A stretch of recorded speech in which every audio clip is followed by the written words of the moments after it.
Багада үзэж байсан хамгийн дурсамжтай, байн үзэх дуртай Солонгос цуврал киног ярьж өгье.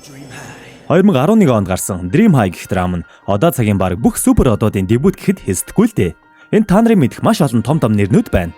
Suzy, Kim So-hyun, IU, Yeonjun, Tiaraгийн гишүүн гэдгээр мэдэх байх. Тэгээд JYP Park буюу JYP Entertainment-ийн захирал, за мөн F4-ийн Cool ах байна. Тэгээд бас өвлийн хайрын алдартай жүжигч ахч тоглосон гэд ер нь нэлээд том нэрнүүд тоглосон гэхэд болно. За ингээд кинонд оръё. Дунд сургуулийн дуурийн ангид сурч байгаа Хэмид бүгд л атаархдаг бололтой. Тэр бол үнэхээр сайн дуурийн дочин болох гэж байгаа нь мэдэгдэн. Харин түүнийг дагж явдаг охиныг хүмүүс Хэмигийн сүүл гэх ба Хэмисүүч гэдэг. За тэгэхээр энэ хоёрыг найзууд гэж хэлж болно. Хэмийн арай бие тоочсон ааштай охин бол дараахан нүднийштэй дагж явдаг найзыг нь Бекки гэдэг. Тэр хоёрыг гарцаар гарч байх үед нь Blackpink-ийн шиг нэг одын машин өнгөрөөд бужигнаан донд түрүүвчээ унгаачихлаа. Харин түрүүвчийг нь олсон залуу түүнийг мөнгөгүй гэдгийг нь анзаарч байтал бас нэг найз нь бололтой залуу гарч ирээд хулгаасан байх гэж бодлоо. Энэ залуу бол бужигчин залуу. Харин найз гэд байгаа нь манай киноны нэгэн гол дүр гэж хэлж болох Жингүг. За 6хан гол дүртэй болохоор нэрнүүдийг нь цээжлээрээ. Жингүг Хэмий түрүүвчийг нөхөр араас нь явж байтал Хэмич бас хэнэггүй нэгэн бололтой шүү. Үзэгдэл солигдож онцны буудлаас нэгэн од бууж байх үеэр манай ах бас хамт онгоцоор ирсэн байлаа. Нөгөө од нь ч түүнийг таньж байгаа бөгөөд Кирин гэх урлагийн сургуулийн захирал юм байна. Үүнийг нь сургуулийн дэд захирал хараад ирснийг нь мэдлээ. Хэми машин дээр боршуур нааж байх үед нь нэгэн мөнгө хүлэгч гарч ирлээ. Хэмигийн аав нь энэ нөхөрт их хэмжээний өрөнд орсон ба түүнийг нь охин төлж өгөх ёстой гэв. Тэгтэл манай Хэмич Аштайн болохоор эсэргүүцэж зогтоолаа шүү. Хэдэн нөхдөөтэй хөөсөлдөж тоглож байтал Жингүг гарч ирэн Хэмид тослохоор баатар болох гэж байна. За тэгээд Солонгос киноны кул залуу шиг л сүртэй хөдлөе шүү дээ. Slow motion царай мараа бас сүртэй. Хоёр давхраас шууд өсөж буугаад нэлээд хөдөлгөөнтэй экстрем залуу байш шүү. Хэмиш зугтаж байгаад гутлаа хайсан бололтой цоорхон амьстай хатаагчинд наагаад улаацах жишээний. Манай Жингүгч нөгөө хэдээс зугтаж байтал Хэми үлдсэн гутлаа шийдээд дараа нь жан гэтэл арайш тийм ордор романс болохгүй бололтой шүү. Жингүг өмнө ер нь бол Хэмиг таньдаг байсан юм шиг байна. Яриа өдөх гэтэл нөгөөх нь хулгай шиж бодоод зургаа нэхлээ. Тэгээд тэр хоёр баг зэрэг ам морьягаад л амжлаа. Захирал ах хүү 3 жилийн дараа сургууль дээр ирэхэд бүгд л түүний хүндэтгэлтэй угтаж авна. Ер нь нэлээд олон хүмүүсийг од болгосон нэр хүндтэй гарал та. Тэгээ шууд сургуулийн асуудал биш. Эхлээд сурагч нарын байдалтай танилцсан. Бүр Түранг гэдэг газар ч бий болсон байх ба энд сурлагаараа муу сурагчид очдог ба удалгүй сургуулиас гардаг бололтой. Тэгээд өөрийн эсэлтийн шалгалтыг шүүхэр шийдэв. Хэми харин Жингүгийг дагж явсаар нэгэн подвалд ирлээ. Тэгтэл баахан гудамжны бүжигчд бүжиглэж байхыг харсан ч нөгөө бүжигчин залуугаас зургийг нь авах гээд л ирж л дээ. Нөгөөх нь би хэрэг бүжиглсэн байна. Хэлдэ. Тэгвэл өгье. Гэтэл новшин бүжиглэж байна. Халаасны улгаач гээд өөрийг нь хөргөчв. Энэ нөхөр нөгөө Кирийн сургуульд бэлдэж байгаа юм байна л да. Хэмигийн үгэнч бас хорон. Нөгөө сургуулийг нь дорд үзээл явлаа. Хөлөнд арчих байх гээд Жингүг гутлаа өгтөл наа шивтэй ямарч яад ингээд цаас углаад явах шив. Мөнгө хүлэгчд гэрт нь ирсэн байхаар нь дүүдээ санаа зовоод сандраад ортол сайхан сэтгэлдээ гарууд юм уу хаашийн талах өгөөд явчиж. Аав нь гадагшаа зүхтаад явсан гэд уцаар ярих ба тэр хоёр байрнаасаа гарах тул түүнд нэг хүний гэрт түр амьдарч бай гэж хэллээ. Хэми харин тэр хүнийг нь ёстой үздэггүй юм байлээ л дээ. Гэр бүлийн асуудал дотроо биевтэй юм шиг байгаа юм. Тэр хүнийг нь Кан Охёг гэдэг ба Кирийн урлагийн сургуулийн багш, ер нь жоохон бүтэл муутай үлэгдэггүй багш. Сургуулиас 2 хүн гарах болсон ба нэг нь декретээ авч байгаа бол нөгөөх нь 3 жил дараалан муу үнэлгээ авсан сурагчид нь шалгалтанд байнга унсан зэрэгс болж Кан багш маань халагдгаар болж байна. За ер нь бол Кан багш гээл явчих шүү. Харин энэ үед Хэми залгаж Кан багштай уулзахаар ярьлаа. Нилээл үздэггүй бололтой шүү. Толиг нь хуглаачлаа. Бас дээрлэхүү хоол авахулж иднэ. Яснаа мэдгүй байтал Хэми олны дунд та ч манай ээжийг хуурч явуулдаад ааваас минь салгасан. За санжин гээл амыг нь таглана. Тэгээд манайх дампуурсан болохоор танаад амьдрна гэтэл за түр хүлээж бай машины аваад иргээд гинэт бодлоо өөрчилсөн уу яасан зогчлаа. Бекки бол Жулиард сурах төлөвлөгөөтэй Хэмиг баяа алей охин гэж бодно. Гэтэл мөнгө хүлэгч авах ирэхэд өөрийнх нь жолооч гэд ойлгочихлоо. За энэ мөнгө хүлэгч бас ч хогийн гар бол биш юм шиг байгаамаа. Айгуу цэвэрхэн ажиллаа идэг бизнесийн ухаантай нөхөр. Юу тайрн түүнийг хураана гэдэг шиг Хэмиг авьяастай гэдгийг мэдээд ирээдүйд од болох хэрэгтэй гэв. За ер нь бол эдний гэр бүлийн өрөө төлөх боломж нь Хэмиг гайгүй од болчвол мөнгө их олно гэж бодсон юм байна л да. Тэгээд Хэмиг Кири ахлах сургуульд орвол 3 жилдээ лав чамайг дарамтлахгүй гэж хэллээ. Хүсэхгүй бол тэгээд өөр зөндөө сонголт байгаа штэ гээл. Гэхдээ ахгүй ч өөрөө бас урлаг дуртай нөхөр байж магадгүй л юм. Жингүг нэг ахтайгаа байдаг бололтой. Ирж гомь идэн. Харин Хэми дуурийн дуушны амьдралаас салах ёс хийхээр бодолд орж байх шиг. Кэрийн сургуульд орно гэдгээ Беккид хэлтэл өмнө муулаадсан сургуультай орно гэхээр гайхлаа. Гэхдээ Бекки ч Хэмиг дагдаг болохоор мөн л Кэринд орохыг хүсэж тэд хамтдаа дуэт дуулахаар шийдлээ. Хэми ч мөнгөгүй юм чинь Беккиг төлөөрөө гээл. Захирал дэд захиралдаа эсэлтийн шалгаруулалт нээлттэй болохоор шийдснээ хэллээ. Дэд захиралч жаал эсэргүүцэх шинжтэй байснаа тэглээгээд явах лээ дээ. Хэми өөртөө итгэлтэй бардан байхад Бекки бол эсэлтийн шалгалтанд сандарсан байртай. Жингүүгч нөгөө найзгаа хүргэж өгөхөөр ирж эсэлтийн шалгалт чиглэхэд тэнцхэн тэнцээд унах нь унаад шууд л хариу нь гарч байлаа. Манай бүжигчин гэдсэн өвдөд 0 орох гэж байгаад Джейсонтэй таарав. Ер нь бол чухал гол дүрүүдийн нэг шүү. Бас л эго өндөртөө бардсан нөхөр. Харин энэ хажууд нь байгаа суши бол Ким Пэлсүг. Дотор нь хэн байгаа гэж бодож байна?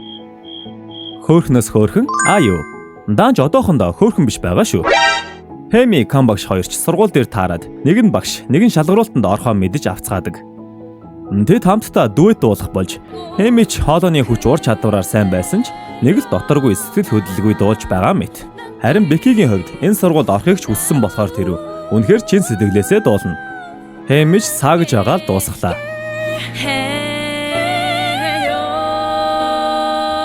Харин шүүлт дуусаж захирлын хувьд та хоёрын нэг нь л тэнцсэн гэдгийг хэлэх болно. Бекки харин бит хоёр хоёулаа хамт ирсэн. Тиймээс хоёулаа л тэнцэн эсвэл унаана гэсэн чинь Хэми маань үгүй би л тэгж бодохгүй байна. Би Беккитэй хамт унохгүй гэж хэлв.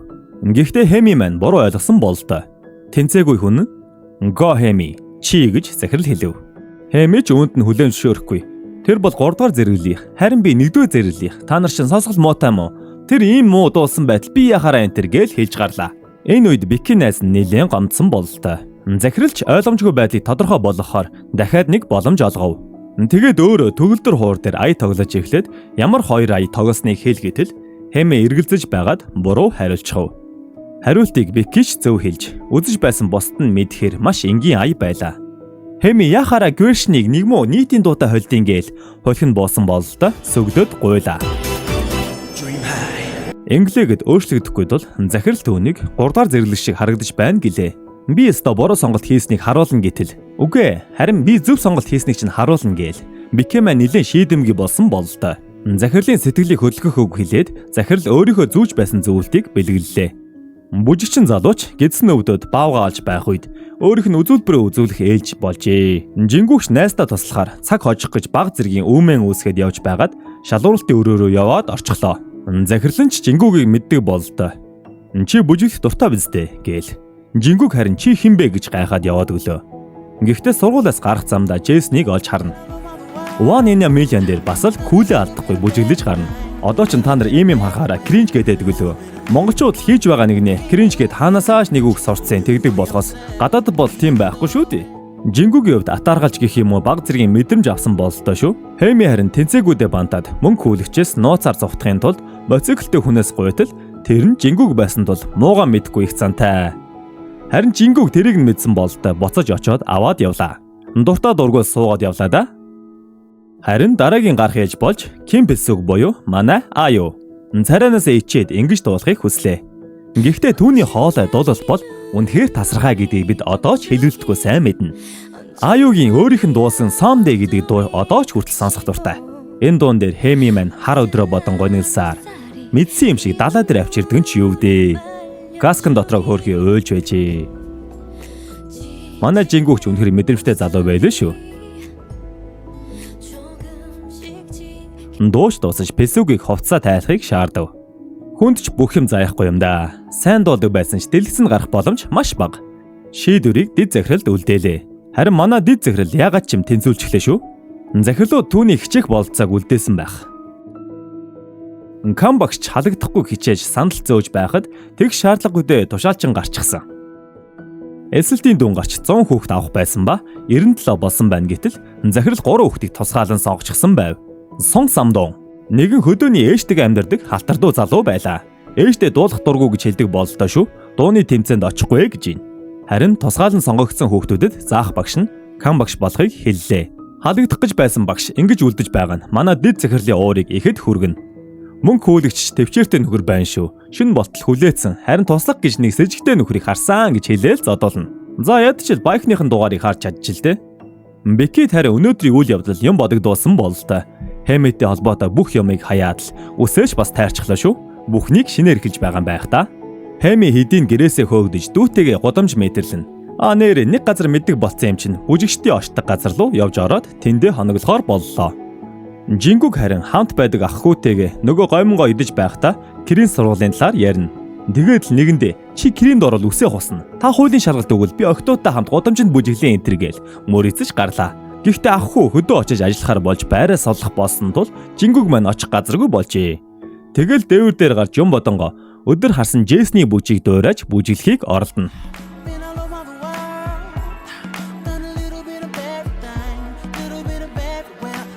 Харин нөгөө подволын өрөөнд орж ирэх үед Хэми дүүтэйгээ унтаж байхыг нь хардаг.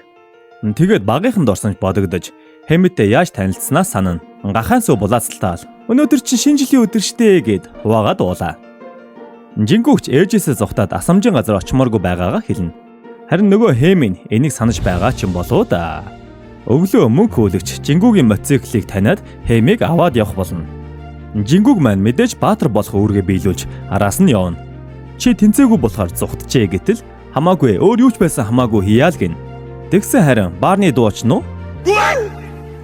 мэдээж Хэми аштан болохоор юугээл дуулахв тэр дотроо сахилахгүй та зовтож гарна. Харин энэ үед түүнийг аврахаар хэн нэгэн ирлээ. Мэдээж Жингүг байлгүй дээ. Үгүй Кан Охёг багш байж Хэмиг Кирийн сургууль тэнцнийг нь хэллээ. Охин дүү нь багш руу ярьж илдээ.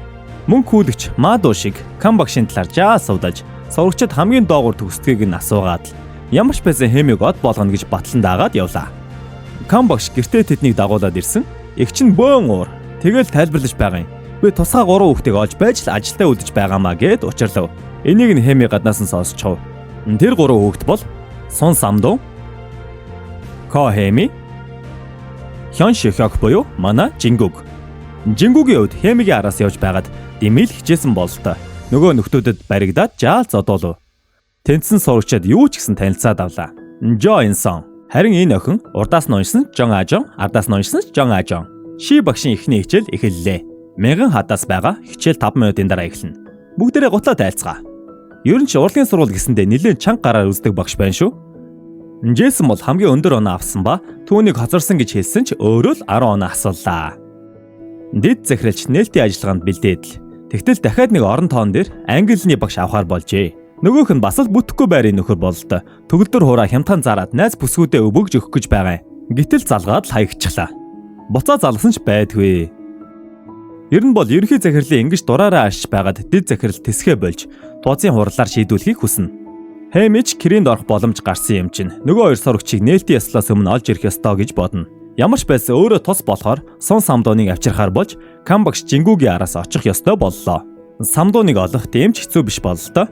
Тосхны тайзан дээр хэдийн гарчээ. Кан багш харин нөгөө найзтай нь уулзаад Жингүгийг олж авлаа. Тэр зодуулаад ухаан алджээ. Энэ хүн бол Ян багш. Түүний ерөнхий захирал Киринд ажиллахыг урина.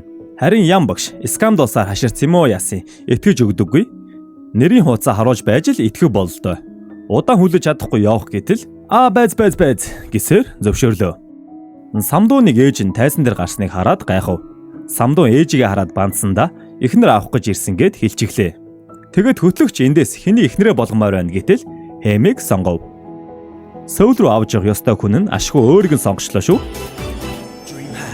Ерөнхий захирал маань яагаад ч юм эдгэр хүүхдүүдээс онцгой зүйл харсан болоод тэднийг сонгосон байна шүү. Мөн эдгэр хүүхдүүд нь бүтэл муутай амжилтгүй харагдах боловч Кан багштай яг л адилхан болохоор итгэл хүлээлгдэг бололтой. Хэмиж Самдууныг дагаад тайзан дээр гарах ба тэгтэл өөрт нь шуудаа өгөөд хамт бүжиглэнэ гэж байна шүү. Мэдээж ааштай Хэми маань юугээл ийм өсөд бүжиглээд байж явах уу? Уурлаа шууд Самдууныг аваад явах гэж байна шүү. Энэ мэдээж Хэмигийн бодлол доо. Ганц шууданс болж сургуульчгүй гэр орончгүй үлдэн гэдгээ төсөөлнө штт. Тэгэл аргагүй ирэхэд нөгөөх нь өмслөө. Тэгсэн Самдуун маань аимшигын солгоо холоотой дуулт юм да. Яаж ийм хүнийг сонгож өрсөн бол доо гэж гайхмаар. Эсвэл сайн бүжгэлдэм болов? Гэтэл бас биш ээ. Энэ тарчлаанаа зогсоол болж байгаа юм да. Хөтлөгч Хэмигээс яагаад ирснийг нь асуудал Хэмиж Самдууныг сөүл рүү дагуулж явна гэх болно. Самдууч ээжийнхүү бололтой ээжтэй тусалж хамт байх хэрэгтэй гэтэл ээж нь хүүгийнхээ ирээдүг бодлого яах вэ? Суудлаас шууд Самдууныг зөвшөөрүүлэх болно. За энэ хооронд Пилсүк маань эсэлтээс хойш хэдийнэ Джейснийг крашлаад авсан.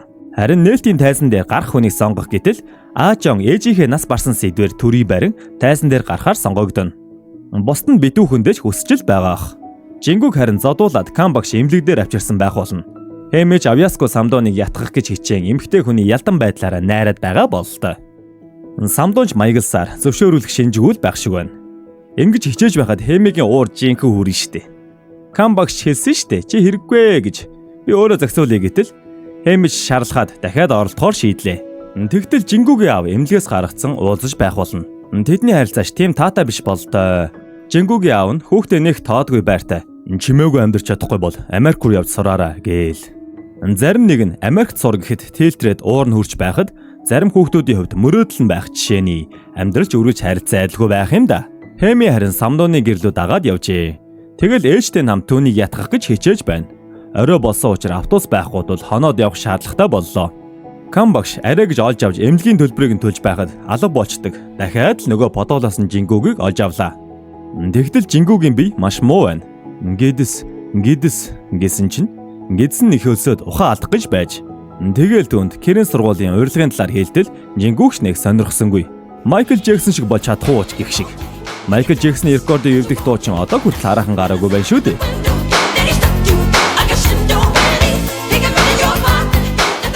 Энэ үед харин Хэмигийн гидсэн бол өвдсөн юм шиг байна. Хөдөөний нойл нь манахтааш нэлээд төстэй байж таарна. Чацаг алдах гэж байгаа бололтой. Самдоныг дуул гэтэл нөгөөх нь үгүй чихээ дараад байж ийлгэн. Тэгэл Хэми маань өөрөө дуулан да. Энэ бол Самдонд хамгийн анх удаа дуулж өгч байгаа дуу. Mandy Moore-ийн Only Hope гэдэг дуу шүү. Би одоо ч хүртэл Dream High дээрх дуунуудыг сонсох дуртай.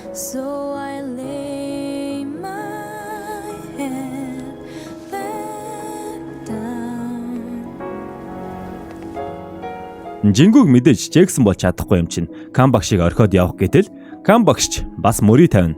Майкл Джексон болох chance саяд нэг бол чи 11 давхарт лифтээр явбал би шатаар чамаа гүцэх магадлал 10,000-д 1. Би ялж чадвал зөвшөөрөх үү гэд үзлээ. Мэдээж Кам багшд боломж байхгүй шүү дээ. Яг гоо би бол 10 давхарт хоосон лифтнээс хурдан гарах бололцоо асуудалгүй санагдаж байгаа. Жингүүгч төрүүлж ирсэн ч лифтнээс буусангүй. Тэгэд очих газаргүй Жингүүг Кам багшинд очихоор боллоо. Хэмиж маргааш нь автобусаар явахаар болж бас нэг хэрэггүй утасны зүйлтэй Самдонд өгчлөө. Хэмиг явсны дараа автобусны араас усан болч шиг л гүйж очлоо. Яагаад натаа тайзан дээр гарсан? Би таалагдсан болохоор гэж юу? Таалагдсан. Тиймээс заавал ирээрээ. Романтик зам хөдөлсөн үү? Үгүй, зориг хөрөхгүй шүү дээ. Өөрөө ч мэдсээр байж Хэмигийн худлаа үгэнд итгэхийг хүссэнгүй. Маадуу шиг харин Хэмигийн хуучин сургуулийн төлбөрийг төлөөд сурахгүй болсныг нь хэлнэ. Нэг тэг нэмж өвчээд Хэмигийн өр дээр нэмчээрээ. Санаа нь хүүгээ тоосч авах юм уу да? Беки харин түүнийг Хэмигийн жолооч биш байсныг мэдээд баг зэргийн өргөдөж эхэллээ. Ерөнхий захирал Ян багшийг Кам багштай танилцуулах үед тэд хоорондоо нэгнийгээ өмнө таньдаг байсан бололтой шүү. Тэднийг хамт үлдээн. Гэхдээ хоорондоо жоохон бифтэй байсан юм уу да? Анх тайзан дээр гарах үедээ Кам багшийг мөрсөн гэд буруутгадаг юм байна л да. Сургуулийн дэд захирал хэрэггүй хүмүүсээр заваад өргөхийг хүсэхгүй байлаа. Нээлтийн ёслыг телевизээр нээлттэй цацгаар шийдэв. Хэми нэг юм гэртээ иртэл яа, Жингүүгийн шалдан бий. Бүр алчууран жуунаад боргоцоогоо харуулцдаг байж шít. Хэмиж танхаа этгээдийг гэртээ байлгалаа гэд уурлаж байтал уг нь Жингүүгч Хэмиг аврах гэж ийм болсон шүү дээ. Ийм том юбкийг хэн өмсөх вэ гэвэл Джейсон. Үгүй эн чинь эмхтэй штэ. Гэхдээ англиар хэдэн үг хэлээд амыг нь таглчихна. Ер нь бол нэлээд тусрахаг күүлээ барьж ядсан нөхөр л байдаг да. Би бол Джейсонгийн дүрт багасаа л дуртай байсан. Хэми харин сургууль дээр очтол хүмүүс түүнийг хасагдсан гэж бодож байтал Хэми бардам өгнүүдээ ашигласаар л. Беки ярилцахыг хүссэн ч энд хэлхэн байвал хэл гэтэл гэрээсээ хөөгдсөн, аав нь тамбуурсан. Тэрнээс болж дуурийн тушнаа хайсан юм уу гэдгийг олны өмнө хэлээд авлаа. Тэгээд л бөөн хэрүүл уурандаа дахиад л Бекид муу үг хэлээд явчихна. Босдоч мэдээж Хэмид дургүй. Бүүлэдэлт бараг эхэлж гинөө гэлтэй. Бекигийн шар дахиад л хүрсэн бололтой. Багшаасаа тайзан дээр гарахыг хүсэхэд Аажон өмнө ээжигээ нас барсан гэж худлаа ярьсныг багшаасаа сонсно. Ялах ёстой бол ямар ч хамаагүй аргаар ял гэж юу? Бохир аргаар ч хамаагүй. Самдоны аав нь дуучин байсан болохоор ээж нь аавыг нь өвүүлэх байх гэж бодоод дуулдаггүй байсан юм байлээ л дээ. Ээж нь ч үгүйсгэж дунд дуртай гэд Сөүл явахыг ятгана. Автобусны буудалд ирч зүгээр өнгөрөөхгүй сурагчид Хэмиг молсаар. Харин Жингүүг түн туслахыг хичээнэ. Уцтаач хөвч одоо буцаад модонд орж байгаа гэдэг мэдхүү. Уцгүй ч хөвч илүү их цахилгаан сорон зон долгион үүсгэдэг ба хүнийг бид илүү хор уршигтай. Дуу нь явдаггүй. Чихвч зөвлөсөн ч Жингүүгийн онлоор ядчил хүмүүс юу гэж хотсон ч сонсоогүй дүр үсгэж чадна. Найз биш ч гэсэн найз юм шиг харагдаж болно гэж зөвлөнө.